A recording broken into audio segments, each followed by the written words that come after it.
Siz müəllimlər, hər vaxtınız xeyir olsun. Mən Zəhra Əhmədova. Aprel və may aylarında Naxçıvan Muxtar Respublikasında təşkil olunacaq ibtidai sertifikasiyada iştirak edəcək müəllimlərə dəstək məqsədi ilə Azərbaycan dilindən qəbul tipli sualın izahını təqdim edirəm. Əziz müəllimlər, əgər siz də Naxçıvanda təşkil olunacaq ibtidai sertifikasiyada iştirak edəcəksinizsə, o zaman sırf Naxçıvan müəllimləri üçün İbtidai sertifikasiya çərçivə sənədi əsasında yeni açılan onlayn ödənişli sınaqlar qrupumuza qoşula bilərsiniz. Qrupumuzun üstünlükləri çoxdur. Əgər qrupumuza qoşulmaq və qrup haqqında əlavə məlumat əldə etmək istəyirsinizsə, 050 505 1246 nömrəsinin WhatsApp-ına yazaraq qeydiyyatdan keçə və yaxud da ki, əlavə məlumat əldə edə bilərsiniz. Qeyd edim ki, siz bu sınaqlar qrupuna qoşulmaqla sırf ibtidai sertifikasiya çərçivə sənədi əsasında hər gün sınaqlar işləyəcəksiniz. Sınaqlar PDF deyil, onlayn şəkildə olan sınaqlardır. Ən əsası da hər bir sınağın geniş şəkildə izahını görmüş olacaqsınız. Sınaqlar, mətnlər, dərs izahı ilə tanış olmaq istəyirsinizsə, qruplarımıza qeydiyyatdan keçə bilərsiniz. Artıq biz Naxçıvan müəllimləri sınaq qrupunda 6 sınağı işləmişik. Yəni müəllimlərə düşən söz verdiyimiz 6 sınağı işləyiblər və eyni zamanda da bir o qədər də əlavə ödənişli qruplarımıza göndərdiyimiz hər bir sınağı digər sınaqlar qrupu üçün də göndərmişik. Əlavə məlumat üçün WhatsApp nömrəmizə yaza bilərsiniz. İndi isə gəlin geniş şəkildə qəbul tipli sualın izahına baxaq. Biz bilirik ki, ca qoşması haqqında hər il ibtidai sertifikasiyada, eləcə də ibtidai miqdar sual bizim qarşımıza çıxır. Ümumiyyətlə, canın işlənmə məqamı bir neçə dənədir. Biz canı bir dəfə leksik şəkilçi kimi görürük, zərf yaradır, bir dəfə köməkçi nitq hissəsi ədat kimi görürük, bir dəfə isə biz köməkçi nitq hissəsi qoşma kimi görürük.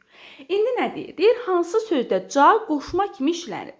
Doyunca, yadda saxlayın. Doyunca sözündə sözün kökü nədir? Doy feilidir. Feillərin üzərində gördüyümüz o caya bənzər hissə əslində ca deyil. Bu nədir? Unca feili bağlamanın qrammatik şəkilçisidir. Buna doyana qədər deməyin, olmaz. Yəni burada doy sözün köküdür, unca da feili bağlamanın qrammatik şəkilçisidir. Yəni burada ca qoşması yoxdur. Burada feili bağlamanın şəkilçisi var. A gedəcək. Sonra baxın, B-də yazıbdır ki, zorbaca, C-də də yazıb ikicət. İndi gəlin bura bir qayda yazın, o qaydanı imtahanda tətbiq edin. Ümumiyyətlə sifətlərin, eyni zamanda zərflərin və sayıların üzərinə artırılan cacə ədatdır. Yəni, burada zorba sifətdirmi? Bəli. Bunun üzərinə artırılan ca oldu ədat. 2 sifətdirmi? Üzr istəyirəm, saydı-mı? Bəli. Sayın üzərinə artırılan cə nə olur?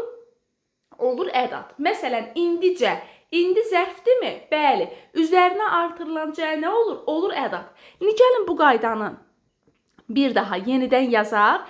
Sifətin, zərfin və sayın üzərinə artıran cacə ədat olur. A variantından bir də baxaq. İstəyirəm ki, tam aydın olsun bu variantlar sizə. Çünki yəni ibtidai sertifikasiyada hər il sual düşür. Baxın, doyuncanı niyə götürmədik? Unca feili bağlamanın şəkilçisi idi. Burada ca yox idi. Zorbacanı niyə götürmədik? Çünki zorba sifəti idi. Sifətin üzərinə artırılan cacə nə olurdu? Olurdu ədat. İkicəni niyə götürmədi? 2 sayı idi. Sayın üzərinə artırılan cə olurdu ədat. Yerdə qaldı rusca. Rusca, almanca, italyanca, fransızca, azərbaycanca. Bax, burada deməli cacə nə yaratdı? Zərf yaradan leksik şəkilçi oldu. Yəni, buradakı ca nə oldu? Oldu leksik şəkilçi. Deməli, biz D ilə C-ni də çıxdıq. Yerdə qaldı E variantı, boyunca. Əgər cacəni ilə, görə və qədər sözləri ilə, qədər qoşmaları ilə əvəz edə biliriksə, bu zaman nə olur? Qoşma olur. Yol boyunca ağaclar əkilib, yol boyu ilə ağaclar əkilib. Məncə oxumadın, mən qədər oxumadın. Görürsüz, ilə ilə məzmunca fərqlidir, məzmununa görə fərqlidir. İlə ilə, görə ilə, qədərlə əvəz edə bilirik. Eləcə də boyunca sözündə boyu ilə əvəz edə bildik. Yol boyu ilə. Deməli, buradakı ca nə olacaq? Olacaq qoşma funksiyasında. Düzgün cavabımız olur E variantı. Əziz müəllimlər, bu tip sualların ən əsası testini görmək və möhtəşəm şəkildə dərs izahı kimi geniş izahlarını görmək istəyirsinizsə, Naxçıvan müəllimləri üçün bir daha qeyd edirəm, sırf Naxçıvanlı müəllimlər müraciət etsin. Naxçıvan müəllimləri üçün açılan, təşkil etdiyimiz sınaqlar qrupuna qoşula bilərsiniz. Qeyd edim ki, bu sınaqlar qrupu sırf aprel və may aylarında gözlənilən sertifikasiyada iştirak edəcək müəllimlərimiz üçündür. Əlaqə nömrəsini qeyd edirəm, 050 505 1246. Zənglərə baxılmır, WhatsApp-a yazın, sizə geniş şəkildə məlumat göndəriləcək. Sağ olun.